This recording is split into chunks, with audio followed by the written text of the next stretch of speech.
Ders 1. Güveni arttırmak. İnanılmaz derecede ödüllendiriciydi ve diğer alanlara olan güvenimi de artırdı. Bu harika. Hangi başarıdan bahsediyorsunuz? Yakın zamanda iş yerinde çok fazla çaba gerektiren zorlu bir projeyi tamamladım. Bu çok etkileyici. Başarıların özgüvenimizi nasıl etkileyebileceği şaşırtıcı. Evet, artık yeni zorlukların üstesinden gelme konusunda kendimi daha yetenekli hissediyorum. Bunu seviyorum. Ne kadar küçük olursa olsun başarılarımızın farkına varmak önemlidir. Kesinlikle.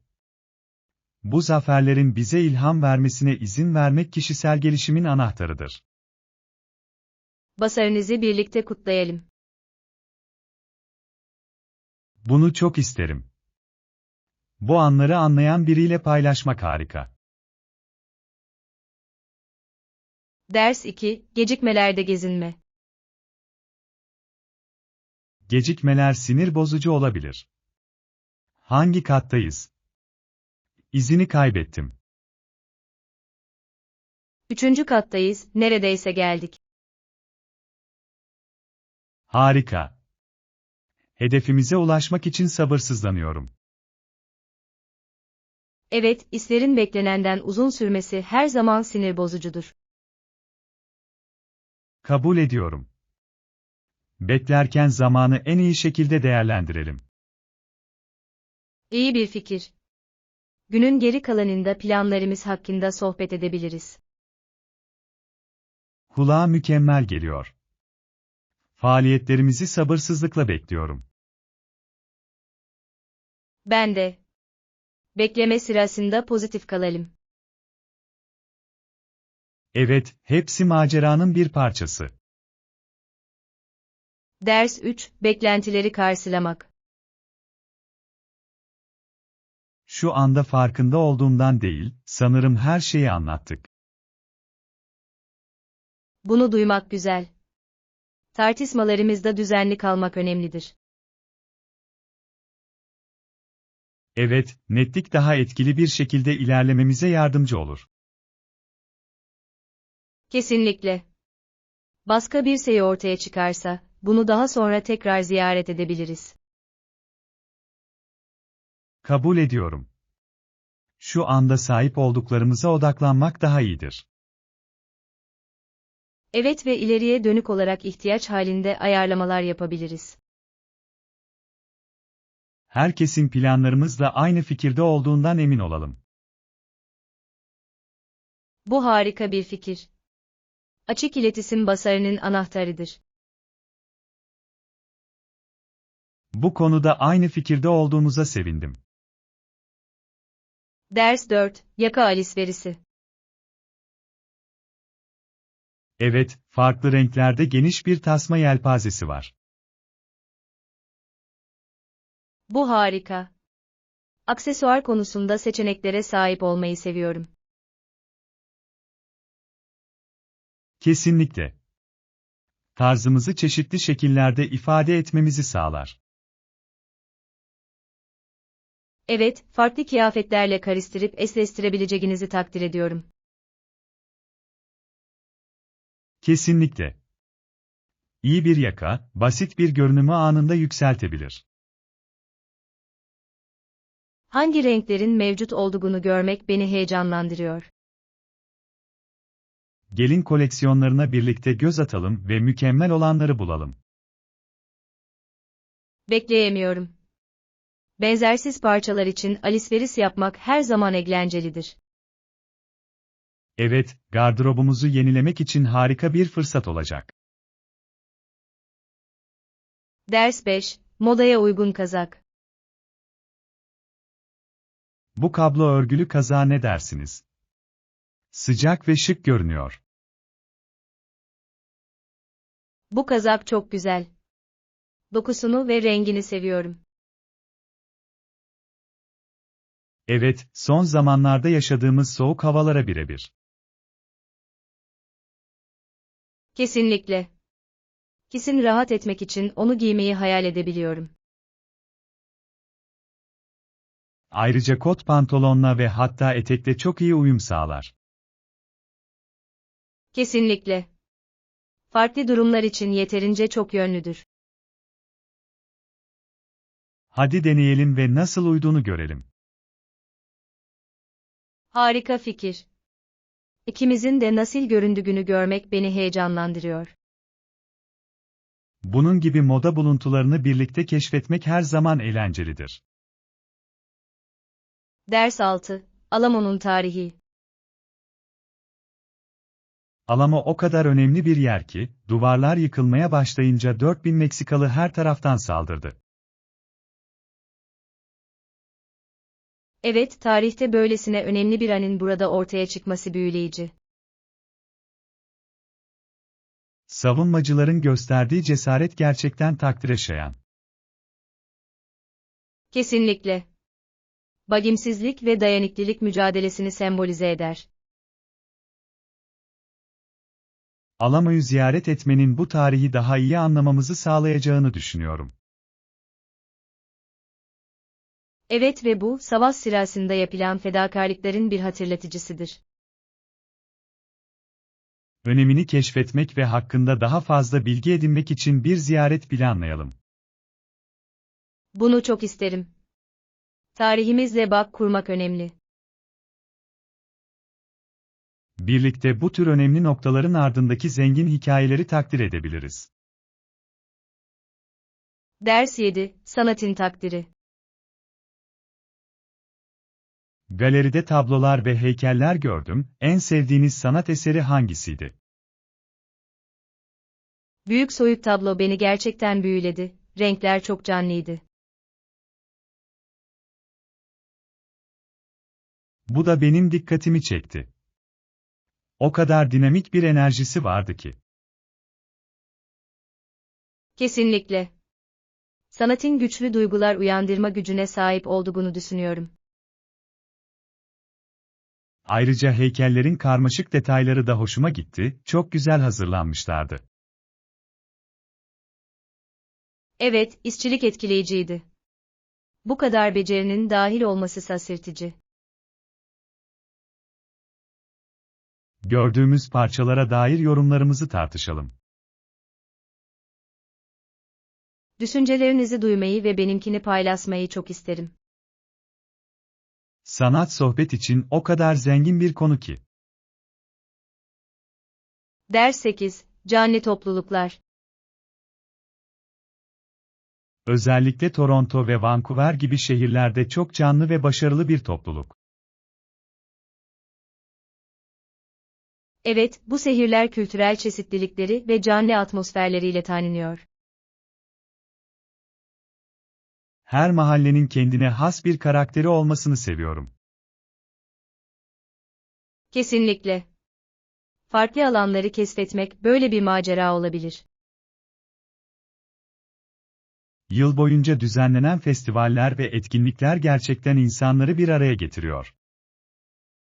Evet, yemek sahnesi de inanılmaz. Her zaman deneyecek yeni bir şeyler vardır. Yakın zamanda bu şehirlerden birini keşfetmek için bir hafta sonu gezisi planlayalım. Harika bir fikir gibi görünüyor. Olasılıklar konusunda heyecanlıyım. Farklı kültürleri ilk elden deneyimlemenin harika bir yolu olacak. Ders 9. Orman sesleri. Sesler duydum, yapraklar hışırdıyordu, zamanda geriye mi gittiğimden, yoksa ormanın bir yerinde mi indiğimden emin değildim. Kulağa heyecan verici geliyor. Ortaya çıkmayı bekleyen bir macera gibi hissetmiş olmalı. Kesinlikle. Doğanın sesleri çok sürükleyici olabilir. Evet, sizi gerçekten etrafınızdaki ortama bağlıyor. Bir ormanın bu kadar canlı ve canlı hissedebilmesi beni her zaman şaşırtmıştır. Kabul ediyorum. Bu alanları keşfetmek hem heyecan verici hem de biraz gizemli olabilir. Gelin bir milli parka ya da yağmur ormanına bir macera planlayalım. Bunu çok isterim. Doğayı yakından deneyimleme şansı olacak. Bizi bekleyen macera için sabırsızlanıyorum. Ders 10, market gezisi. Hey, markete gitmem gerekiyor. Gelmek ister misin? Elbette. Bazı şeyleri seçmenize yardımcı olmayı çok isterim. Harika. Haftalık taze ürünler ve atıştırmalıklar stoklamam gerekiyor. Bu bir plana benziyor. Yeni tarifler için reyonlara göz atmaktan her zaman keyif alıyorum. Evet ve indirimde olabilecek sezonluk ürünlere göz atabiliriz. Kesinlikle. Yeni malzemeler keşfetmek her zaman eğlencelidir. Önemli hiçbir şeyi unutmamak için bir liste yapalım. İyi bir fikir. Planlama alışveriş sırasında düzenli kalmamıza yardımcı olur. Ne bulduğumuzu görmek beni heyecanlandırıyor. Ders 11, okul yürüyüşleri. İlkokula gittiğimde okula yürüyerek gitmek yaklaşık 10 dakika sürerdi. Kulağa hoş geliyor. O yıllarda kısa bir yolculuk yapmak harika. Evet, temiz havanın ve dersler başlamadan önce düşünmenin tadını çıkardım. Kesinlikle. Bu yürüyüşler güne başlamanın harika bir yolu olsa gerek. Yol boyunca arkadaşlarımla sohbet ettiğimi, daha da keyifli hale getirdiğimi hatırlıyorum. Kulağa hoş geliyor. Okul günleri genellikle böyle güzel anılara sahiptir. Evet, o anların öğrenmeye ve arkadaşlığa olan sevgimi şekillendirdiğini düşünüyorum. Bu küçük günlük rutinlerin kalıcı bir etkiye sahip olabilmesi şaşırtıcı. Kabul ediyorum. Çocukluk deneyimlerimizi daha çok hatırlayalım. Ders 12, fiyat bulguları. Bu çok ilginç geliyor. Bir dahaki sefere denemek zorunda kalacağım. Fiyatları makul buldunuz mu? Evet, çoğu ürün oldukça uygun fiyatlıydı ve bu da hoş bir sürprizdi. Bu her zaman bir bonustur. Yeni şeyler keşfetmeyi çok daha keyifli hale getiriyor. Kesinlikle. Yerlerin kaliteli ürünler için iyi bir değer sunmasını takdir ediyorum.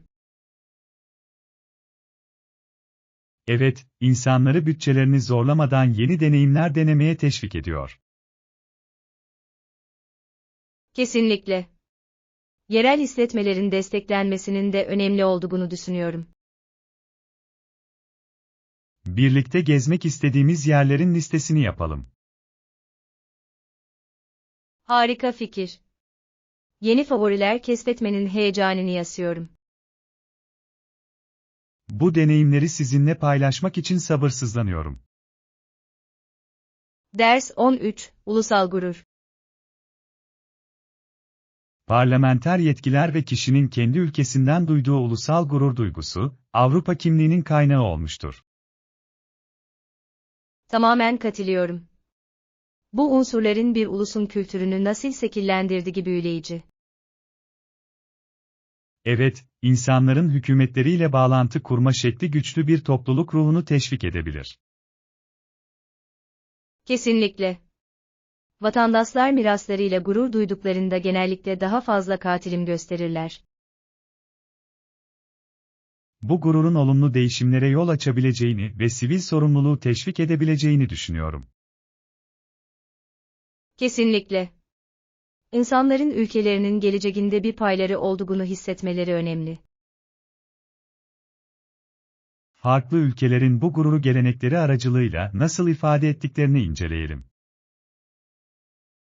Bu harika bir fikir. Bu ifadeleri anlamak çeşitliliğe olan takdirimizi derinleştirebilir. Bu konuda birlikte daha fazlasını öğrenmeyi sabırsızlıkla bekliyorum.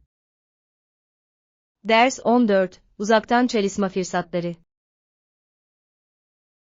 Seyahatimin yeri ve amacına bağlıdır. Senden ne haber? Öncelikle iş ve biraz eğlence için birkaç yeri ziyaret etmeyi düşünüyorum. Kulağa harika geliyor. İşi eğlenceyle birleştirmek yolculuğu daha keyifli hale getirebilir. Evet, katılıyorum. Yeni bir ortamdan uzaktan çalışma olasılığı beni heyecanlandırıyor. Günümüzün iş piyasasında bu esnekliğe sahip olmak güzel. Kesinlikle. Yaratıcılığı ve üretkenliği artırabileceğini düşünüyorum. Şansımız olsaydı nereye gitmek istediğimizi tartışalım. Kulağa eğlenceli geliyor. Seyahat fikirlerinizi duymayı çok isterim. Eminim bazı heyecan verici yerler bulabiliriz. Ders 15. Sözleşmelerin gözden geçirilmesi. Günaydın. Aldığımız sözleşme şartlarını inceliyordum. Günaydın. Her şey nasıl görünüyordu? Herhangi bir sorun var mıydı? Genel olarak açık görünüyor, ancak açıklığa kavuşturulması gerekebilecek birkaç noktayı fark ettim. Bu önemli. Her şeyin şeffaf olmasını saklamak her zaman iyidir. Evet, ileriye dönük yükümlülüklerimizi tam olarak anladığımızdan emin olmak istiyorum. Kesinlikle. Gelin bu noktaların üzerinden birlikte geçelim ve toplantımıza hazırlanalım. Bu bir plana benziyor. İyi hazırlanmamızı istiyorum. Evet, bilgi sahibi olmak gerekirse daha iyi şartlar üzerinde pazarlık yapmamıza yardımcı olacaktır. Bu konudaki yardımınızı takdir ediyorum. Ders 16. Kürek tarihi. 19. yüzyılın sonlarında kürek çekme ve profesyonel spor davasını teşvik etmeliyiz. Evet, o dönemde kürek en popüler sporlardan biriydi. Kesinlikle. Sadece atletizmi değil aynı zamanda sosyal sınıfı ve rekabeti de temsil ediyordu. Bunun insanları nasıl bir araya getirdiğini, katilimciler arasında dostluğu nasıl güçlendirdiğini seviyorum. Evet ve etkinlikler genellikle büyük kalabalığın ilgisini çeken büyük gösterilerdi. Sporun bir topluluğun kimliğini nasıl şekillendirebileceğini düşünmek ilginç. Kürek sporunun tarihi ve etkisi hakkında daha fazla araştırma yapalım. Harika fikir. Bu büyüleyici spor hakkında daha fazlasını keşfedeceğim için heyecanlıyım. Tartışmalarımızda bunun önemini hep birlikte vurgulayabiliriz. Ders 17. Hızlandırılmış gönderim. Bu benim için işe yarıyor. Bir sonraki teslimat için nakliyeyi hızlandırabilir miyiz? Evet, bence bu iyi bir fikir, özellikle de eşyalara hızla ihtiyacımız varsa. Kesinlikle. Zamanında teslimat planlamamızda büyük bir fark yaratabilir. Bu talebi karşılayıp karşılayamayacaklarını görmek için tedarikçiyle görüşeceğim. Mükemmel. Siparişlerimizde proaktif olmak her zaman daha iyidir. Evet ve son dakika telaslarından kaçınmamıza yardımcı oluyor. Yeni zaman çizelgesini katılan herkeste onayladığımızdan emin olalım. Kesinlikle. Açık iletişim herkesi bilgilendirecektir. Detaylara gösterdiğiniz ilgiyi takdir ediyorum. Ders 18. Güvenli seyahatler. Aynen. Güvenli seyahatler ve bir sonraki maceranızda harika vakit geçirin. Teşekkür ederim. Yeni yerler ve kültürler keşfetmeyi sabırsızlıkla bekliyorum. Evet, seyahat etmek öğrenme ve gelişme için pek çok fırsatın önünü açıyor. Kesinlikle. Her gezi unutulmaz anılar biriktirmek için bir fırsattır. Geri döndüğünüzde deneyimlerinizi duymayı umuyorum. Kesinlikle hikayelerimi paylaşacağım. Seyahatleri hatırlamak her zaman eğlencelidir. Bekleyemiyorum. Maceralarınız bana kendi gezilerimi planlamam için ilham veriyor. Bunu duymak harika. Birbirimizi daha fazlasını keşfetmeye teşvik edelim. Geleceğin neler getireceği konusunda heyecanlıyım. Ders 19. Hayatta doyum. Memnun ve tatmin olmuş hissediyorsunuz, değil mi? Kesinlikle. Tutkularımın peşinden gitmeden hayatımı hayal edemiyorum. Bu ilham verici. Doyuma ulaşmak genel mutluluk için çok önemlidir. Evet, her günü anlamlı ve değerli hissettiriyor. Bize gerçekten neyin neşe getirdiğini belirlemenin çok önemli olduğunu düşünüyorum. Kabul ediyorum. Güçlü yönlerimize odaklandığımızda harika şeyler başarabiliriz. Hayallerimizin peşinden koşmaya devam etmek için birbirimizi cesaretlendirelim. Evet. Birbirinizi desteklemek daha da büyük başarılara yol açabilir. Yolculuğu anlayan birine sahip olduğum için minnettarım. Ders 20. İş piyasasında dikkate alınacak hususlar. Kesinlikle. Özellikle iş piyasasını göz önüne aldığımızda rekabetçi kalmalıyız. Evet, değişikliklere uyum sağlamak kariyerimizin gelişimi için çok önemlidir. Sürekli öğrenmenin ve beceri gelişiminin önemli olduğunu düşünüyorum. Kesinlikle. Kendimizi geliştirmeye devam etmek önemli. Bize fayda sağlayabilecek bazı yeni kursları veya sertifikaları keşfedelim. Harika fikir. Eğitimimize yapılan yatırım her zaman karşılığını verir. Hangi seçeneklerin mevcut olduğunu görmek beni heyecanlandırıyor. Ben de. Geleceğimiz için birlikte bilinçli kararlar alabiliriz. Bugün araştırmaya başlayalım. Ders 21. Alışveriş deneyimi. Hey, daha önce hiç spor salonuna gittin mi? Evet, yaptım. Antrenman malzemeleri için oldukça ilginç bir alışveriş deneyimiydi. Kulağa eğlenceli geliyor. İhtiyacınız olan her şeyi buldunuz mu? Yaptım. Seçeneklerin çeşitliliği tarzıma uygun olanı seçmeyi kolaylaştırdı. Mağazaların geniş bir ürün yelpazesi sunmasını seviyorum, alışverişi daha keyifli hale getiriyor. Kesinlikle. Farklı markaları ve fiyatları karşılaştırabilmeyi takdir ediyorum. Bir dahaki sefere birlikte bir alışveriş gezisi planlayalım. Kulağa harika geliyor. Seninle yeni ekipmanlar keşfetmeyi çok isterim. Ne bulabileceğimizi görmek beni heyecanlandırıyor. Ders 22. Yardım istemek.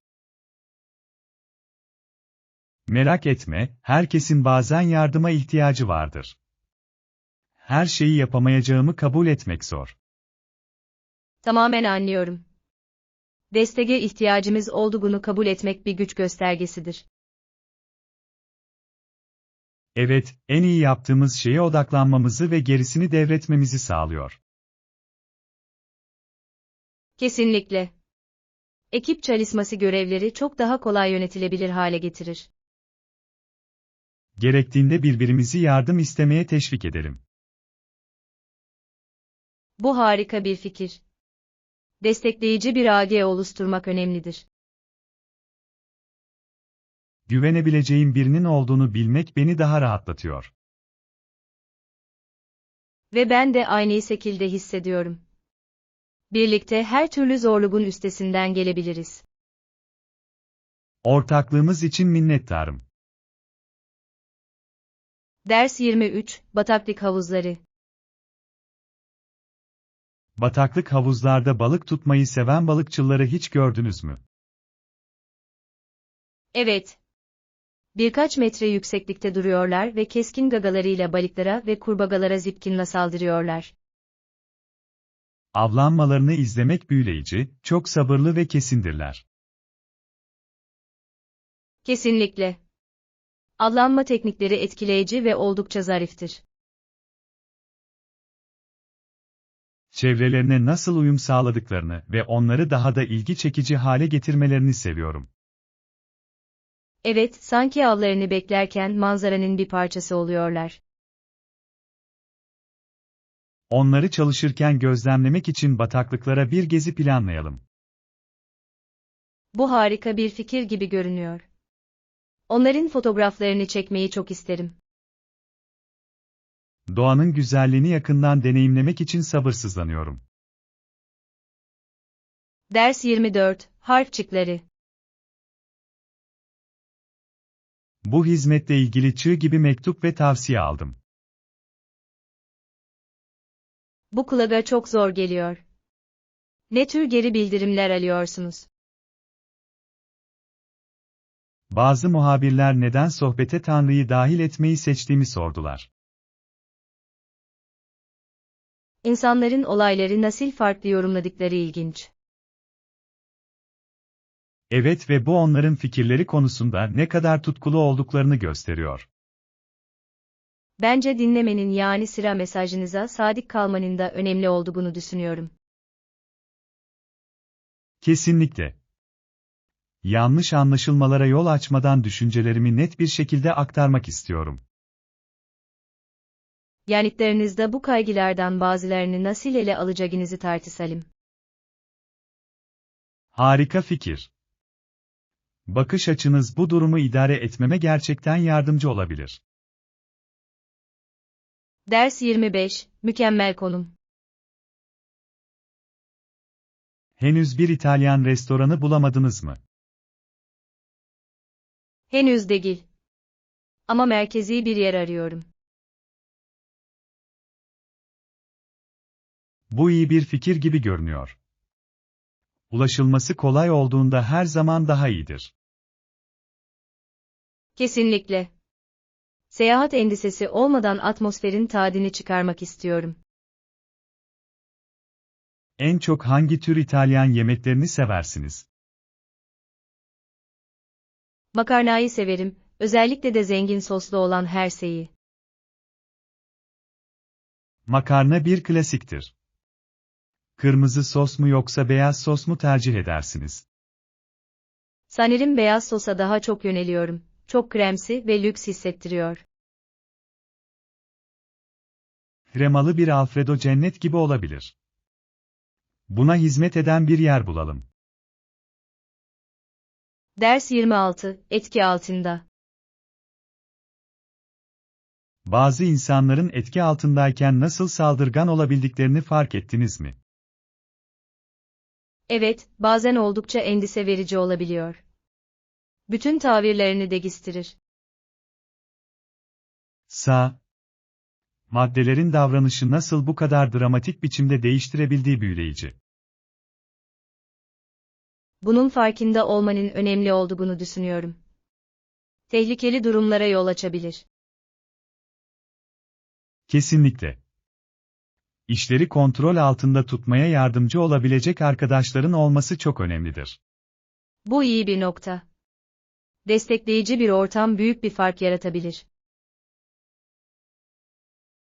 Bazı insanların nasıl depresyona girdiğini gördünüz mü? Evet, bu da aynı derecede endişe verici. İki ucu keskin bir kılıç gibidir. Kesinlikle. Duygusal etkiler de fiziksel olanlar kadar güçlü olabilir. Ders 27, 8. sınıfta bilgelik. Artık 8. sınıftayım ve umarım küçük çocuklar beni bilge biri olarak görürler. Bu büyük bir arzu. İyi bir örnek oluşturmak önemlidir. Onlara öğrenmenin eğlenceli ve ödüllendirici olabileceğini göstermek istiyorum. Bu harika bir zihniyet.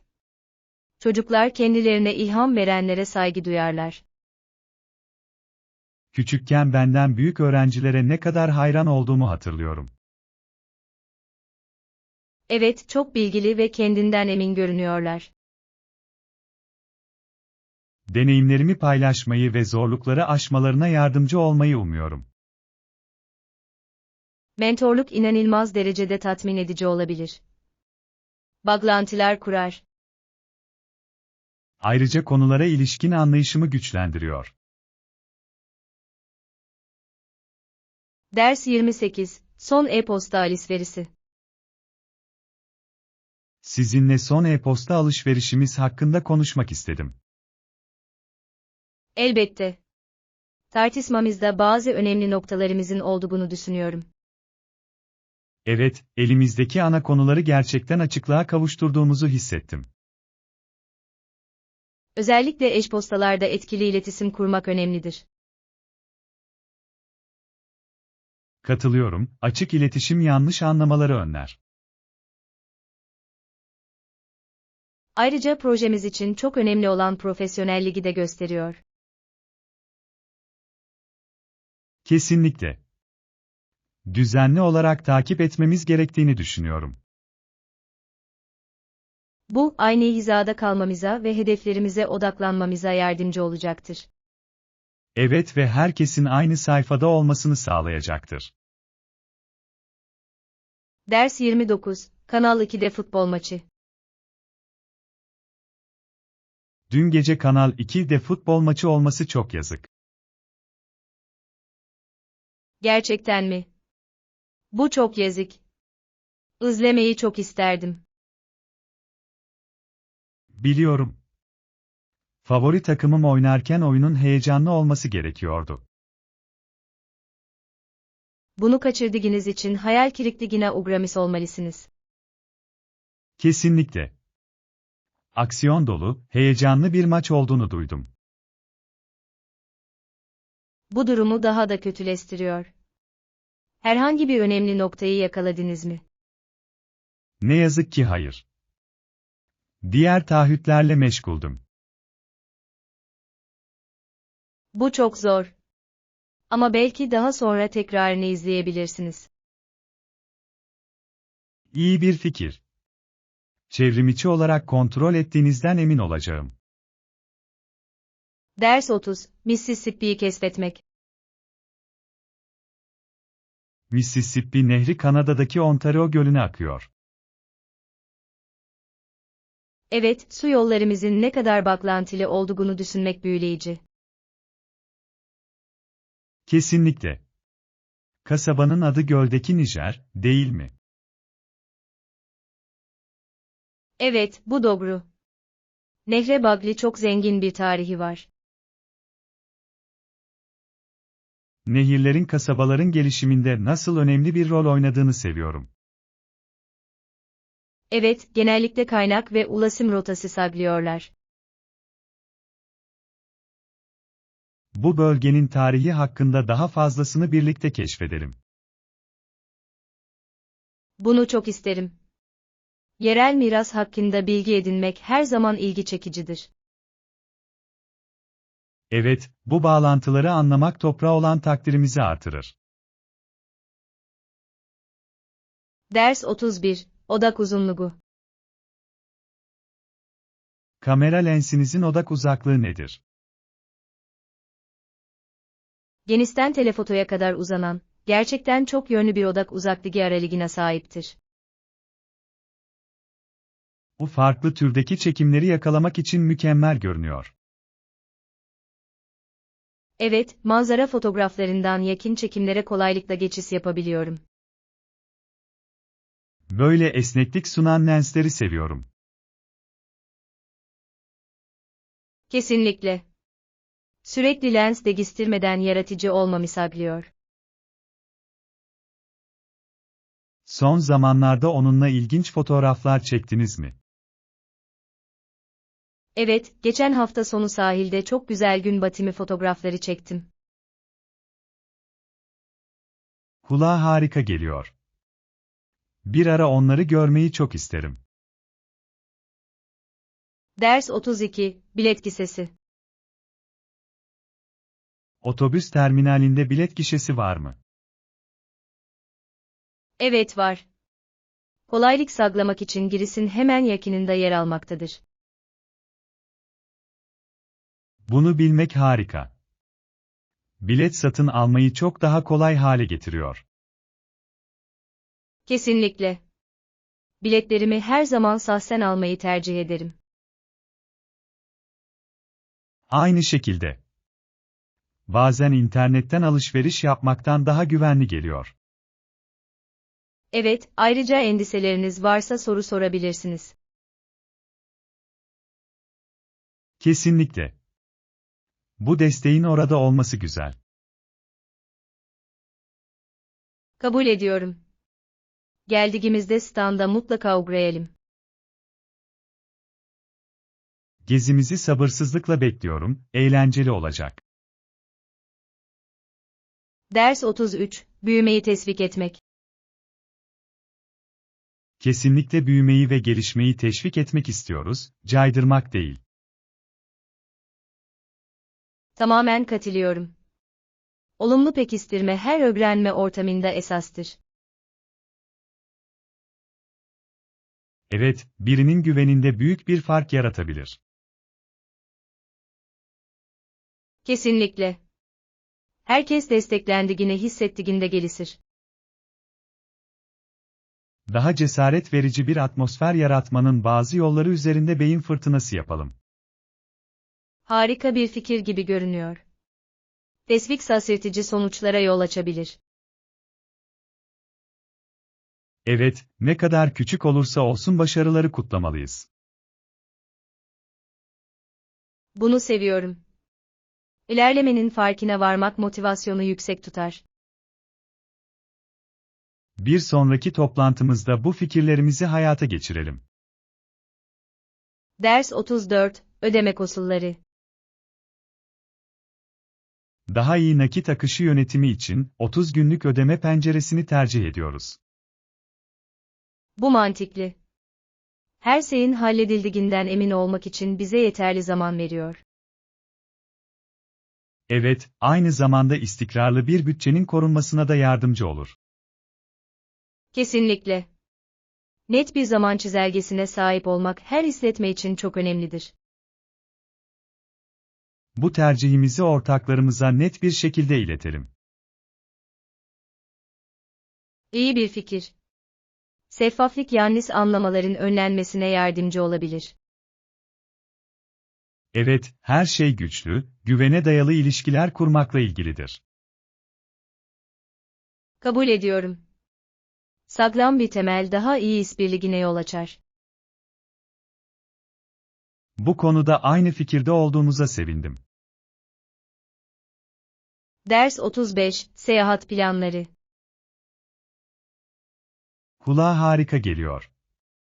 Hangi şehirleri ziyaret etmeyi düşünüyorsunuz?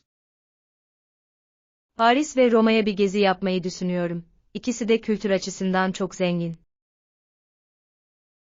Bunlar harika seçimler.